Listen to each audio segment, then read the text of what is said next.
Am I the jerk for telling my parents I can't wait to move out? Hey everyone. So, basically, ever since I can remember, I've been the kid in my family who's always had the biggest expectations on their shoulders, but gets the least back in return. Let me give you an example. Right now, I'm trying to get into medical school. I chose to go to a really affordable college, and even now, I'm working as an intern at a heart doctor's office, but I'm actually getting paid for it. Despite all the hard work and achievements, I've never once heard my parents say they're proud of me or even congrats. On the other hand, my older sister, she went all out, went to the priciest college for her first degree, and then to the most expensive nursing school there is. Her education cost a whopping $500,000 in total. And guess what? Our family celebrated every single step of her journey. When she applied for college, got accepted, graduated, got into nursing school, graduated again, and passed her big exams. Me, I've gotten zilch. Not even a good job from them. It's kind of weird because we're not struggling with money or anything. I've always tried to keep my costs low for them by choosing the cheapest schools I could. Now here's the real problem. They expect me to be on 24/7 pet and babysitting duty. My life's pretty much been hijacked. I can't make any plans because I might need to stay home to watch the dog, or cancel everything because my sister needs me to run errands for her, like doing her laundry. And if I dare to say no, it becomes a huge drama. There are tons of stories like this, but the last straw was when I was studying for a really important exam, and they couldn't even give me some peace and quiet to focus. So, yeah, it's been tough feeling like I'm always on the back burner, and it's kind of wearing me down. And there's more to this story. It feels like I've been on non-stop duty with my dog, dealing with all its needs, and also looking after my pregnant sister. It's like she doesn't have a husband to help out. Because of all these distractions, I even had to retake a really important test. The other day, we were in the car, and my mom asked me if I would move out if I got into a medical school that's not in our state. I told her straight up, in a heartbeat. She didn't take that well at all. She got super upset and asked me why, sounding pretty mad. So, I laid it all out for her.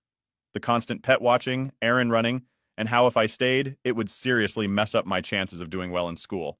Now, my whole family is giving me the silent treatment. It's super awkward at home.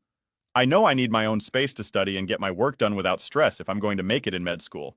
But seeing my mom upset made me feel pretty guilty, even though I stand by what I said. Some people suggested I could move in with someone else, and I mentioned that my grandparents had offered to let me stay with them. But that just sparked more drama. I've been paying for all my own stuff, except for where I live, which I'm grateful for.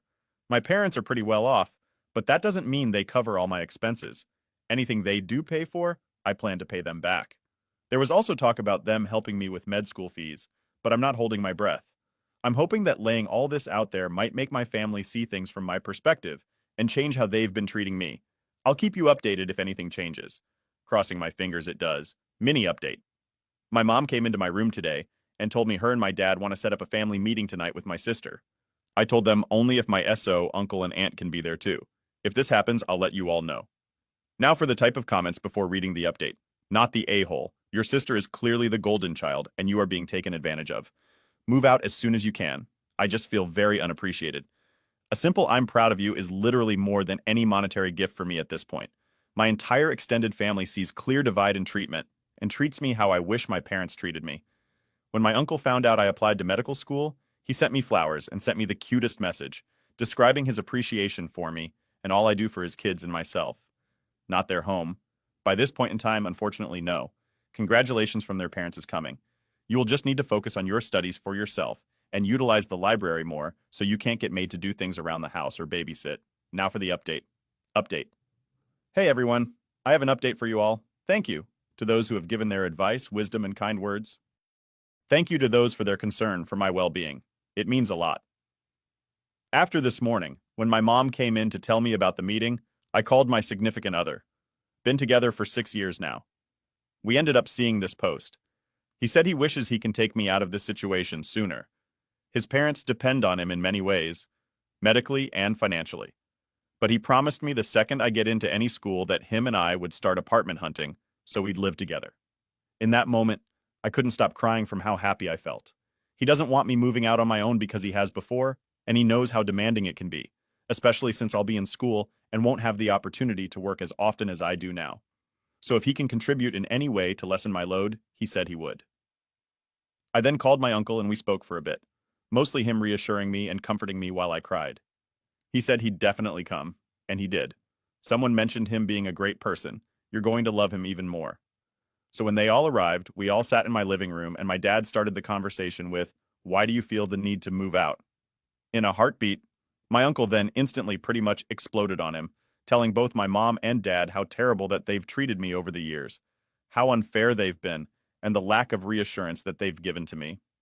My aunt happens to be a licensed therapist, contributed to the conversation, and explained how mentally, emotionally, and financially abusive that they've been towards me this entire time. My parents did not utter a single word, just my mom crying. My sister, however, she got the worst of it. She decided it would have been smart to say, "Why don't you ask for stuff?" And my significant other, they're mentioned how I've asked for them to tell me that they're proud rather than lecturing or telling me I can always do better, and they still don't. I then added after this how I watch after their kid do their chores and housework and how her husband doesn't contribute in any way. My parents and his parents financially support them. My uncle laughed at her. I kind of felt bad because she started crying because of how irresponsible they are at their ages. 28 female and 29 male. After this, my uncle, bless his heart, he was in tears at this point. Told them if he could have seen the future when I was born, he would have found a way to take me in as his own. Moreover, I want to try to keep this short, just so it's not too long to read. My parents ended up having their butts handed to them by my aunt, Uncle So, and myself. They later finally came to the understanding that they have been shitty, per my dad's words. I didn't realize how bad it had gotten until now. My mom just kept crying and saying she's sorry and how she didn't. Also didn't realize that she began acting towards me the way her parents were with her. Not the generational trauma. The end of this conversation was my SO telling them whether they like it or not. I will be moving out eventually, and there is nothing that they can do about it. I need to have my space not only for studying, but also for my healing journey. They agreed that this might be best, as it could lead to a better relationship. Additionally, my aunt suggested group therapy, which they also agreed to. Personally, I don't know. I see this as a good outcome from what I'm used to. There's usually more yelling and back and forth arguing. I'm hoping I'm not being naive in thinking they understood.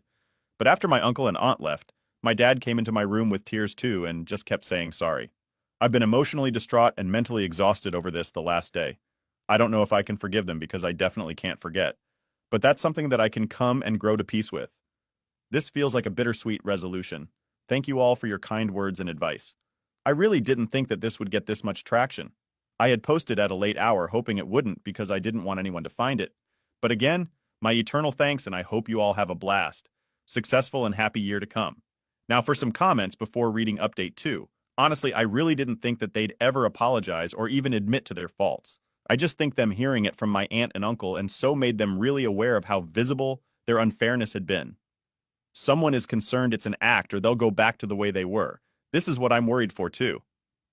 It seems very half and half. Either a relationship will grow better or bitter after I leave. I think I'll post a small update if their behavior truly changes. After the meeting alone, I needed to leave my house, and I'm currently sleeping over at my Aso's house. They haven't called once. They didn't make it an issue that I wouldn't be watching the dog either, which was surprising. Update 2. Hey folks, it's me again. After my last update, so much has changed, and I feel like it's only right to share with you all how things have evolved since then. Your support has been a lifeline during this entire ordeal, and honestly, I can't thank you enough. Following the family meeting and my subsequent escape to my SO's place, things took a turn I didn't expect. I spent a few days at my SO's, using that time to breathe, to process, and honestly, to enjoy a bit of peace. Those days were eye-opening. For the first time in a long while, I wasn't on edge, waiting to be called for some errand or to manage some crisis. It was liberating. When I finally returned home, I braced myself for the usual tension. Instead, I was met with a quiet that was, in its own way, just as unsettling. My parents were careful around me, almost like they were walking on eggshells. There was an effort on their part, a noticeable change in behavior that I hadn't seen before. My mom, especially, seemed to be trying to connect, asking about my day, my studies, in a way that felt genuine. My sister's situation has been a bit more complicated. After the meeting, she initially retreated, becoming distant.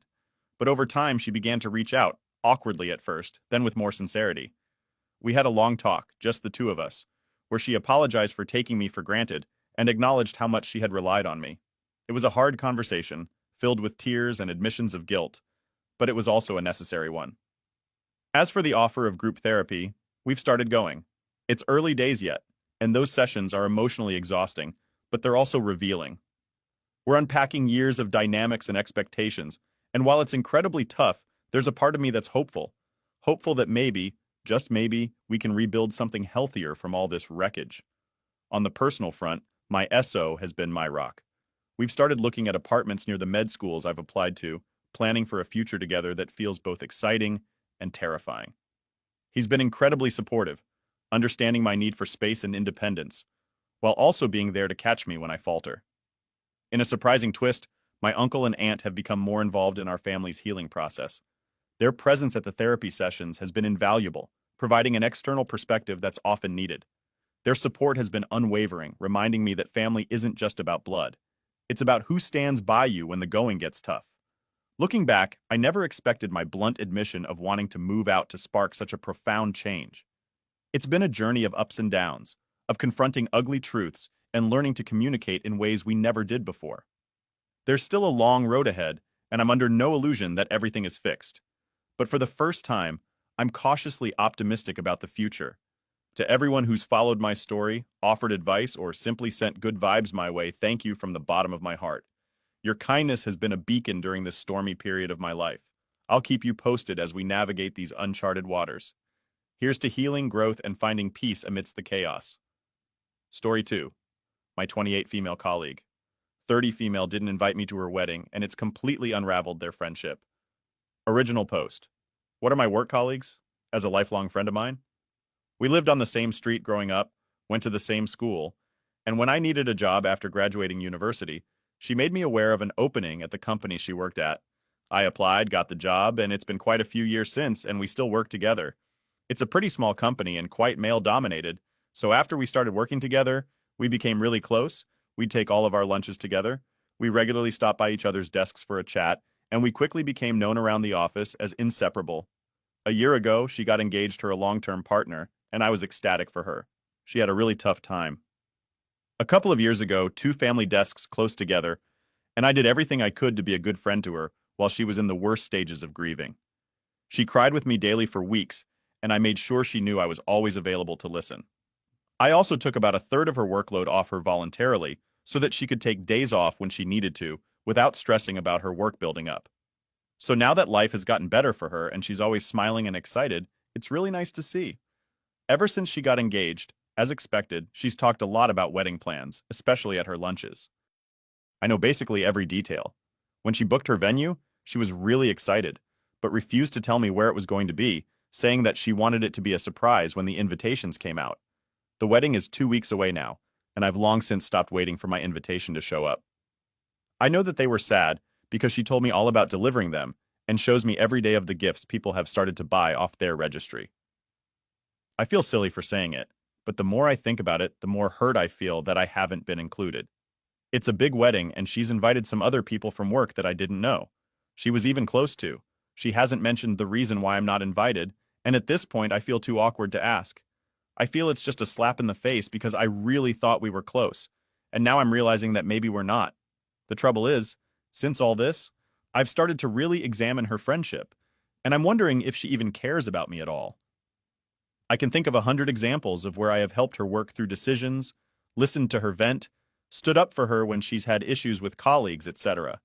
Yet even tons of little things like if someone brings in cake and she's out of the office, I always say for a slice, so that she doesn't miss out. But I can't remember a time that she did anything for me and returned.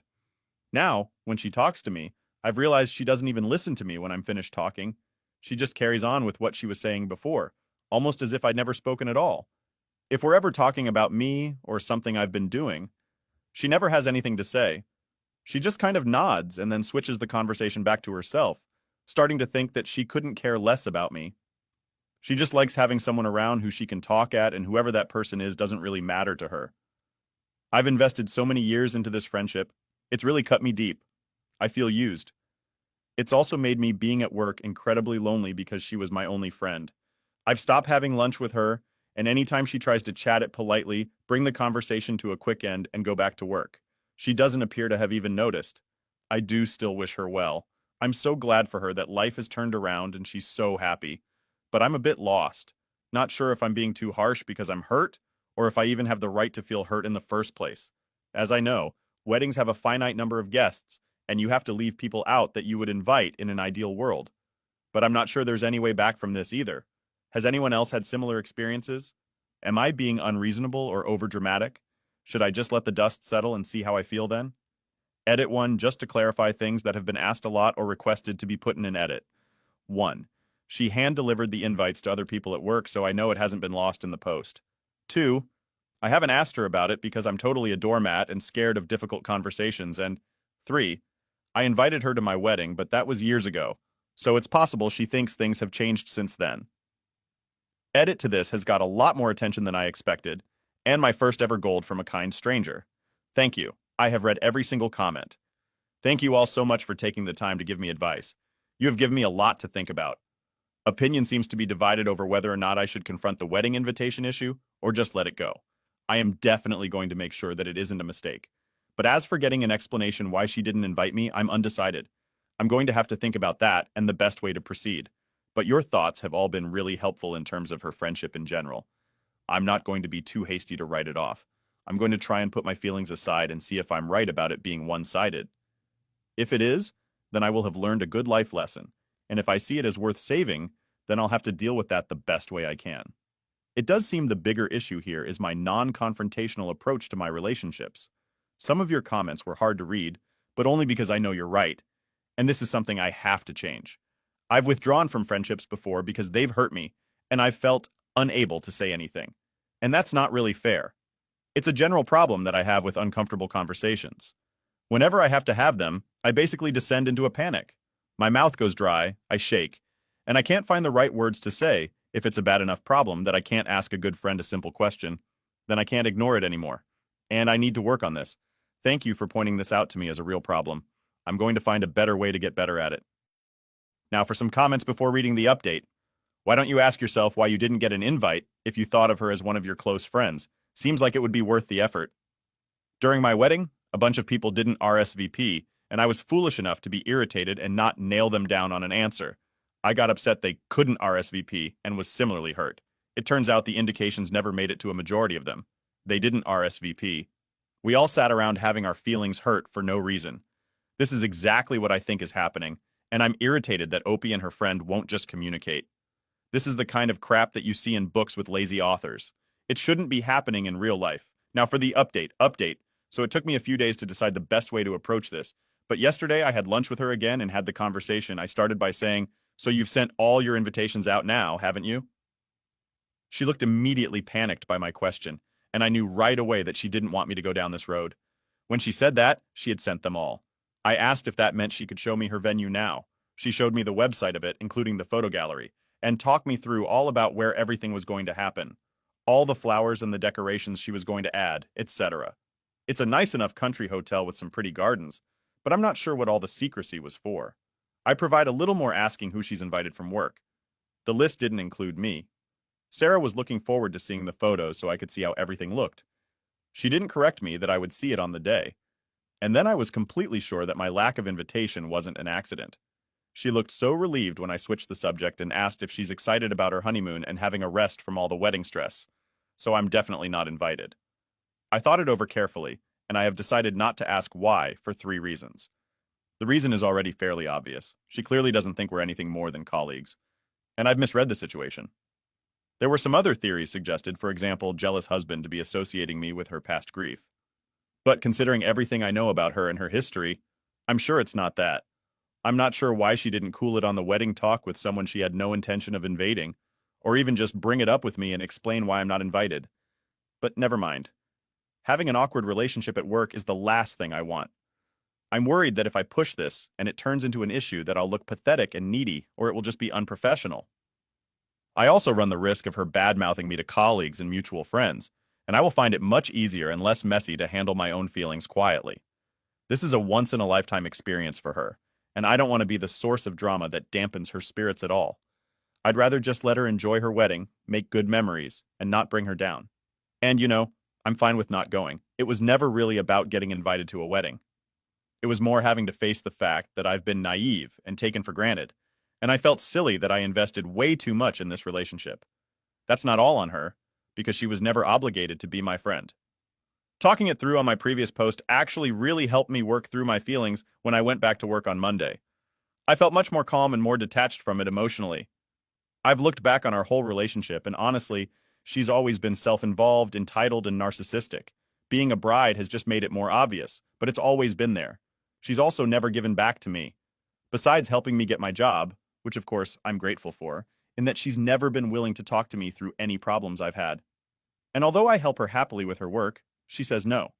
If I ask her for help in return, she has a few office enemies. And even though I saw negative traits that caused her to be disliked by some people, I overlooked them and defended her anyway. Now I have put a little distance there. It's quite apparent that she's not a very nice person, and I'm genuinely okay with just moving on. She hasn't really noticed the distance between us so far, or she has noticed and doesn't care, is relieved that I'm giving her space. So, I intend to just continue with doing that. If she eventually asks why, or I get the sense that she's trying to rekindle our friendship, then it will be time to clear the air with how I've been feeling. If she doesn't and we just continue drifting, then it's probably for the best. It's sad to lose a friend, and it will probably take me some time to get over it and to become comfortable with the change in our relationship. But I have other genuine friendships, and plenty of colleagues who are lovely people who I can get to know better now. The main thing I really took from my original post, and I'm so glad I did post because I needed some tough love on this, is that my fear of confrontation really needs dealing with. If I can learn how to better speak my mind as things are happening, that will stop things from building and building until I have to have a serious conversation. And it makes what would have been a molehill into a mountain. I also need to figure out how to have difficult conversations without having an anxiety attack, which not only weakens my message, but is extremely distressing. That puts me off dealing with things and being honest with people. I had a couple of books on assertiveness recommended to me, so I bought them to start me off. I'm also looking into going to a coach or maybe a couple of therapy sessions at least to try and better myself. I don't want to hurt other people by doing this, so this has become top priority for me. Thank you so much, everyone who pointed that out to me. I was aware of it, but I didn't think it was a problem and figured I'd just be that way all my life. Now I know better. Thank you for being so honest with me. Also, thank you to those who talked me through one-sided friendship issues. I'm a good listener, and I've always attracted people who need to vent, but I'm only ever noticed the one-off conversations and didn't think I was being taken advantage of as a long-term listening ear. I've been examining my other feelings in the last few days to see if anyone else is using me in the same way, or if I have ever been doing this to others and not had the self-awareness to realize there are a couple of changes I need to make, including a friendship that I need to set some boundaries in, and another one where I have not been giving back to the other person as much as I should have. I have learned a really valuable lesson from this about maintaining healthy relationships, and I'm very grateful for that. A few people have been asking about the books I was recommended. Nonviolent Communication by Marshall Rosenberg. When I Say No, I Feel Guilty by Emmanuel J. Smith. Why Men Love Bitches by Sherry Argo. That's all for today. If you're enjoying this story, please like the video and share your thoughts in the comments section down below. Thank you.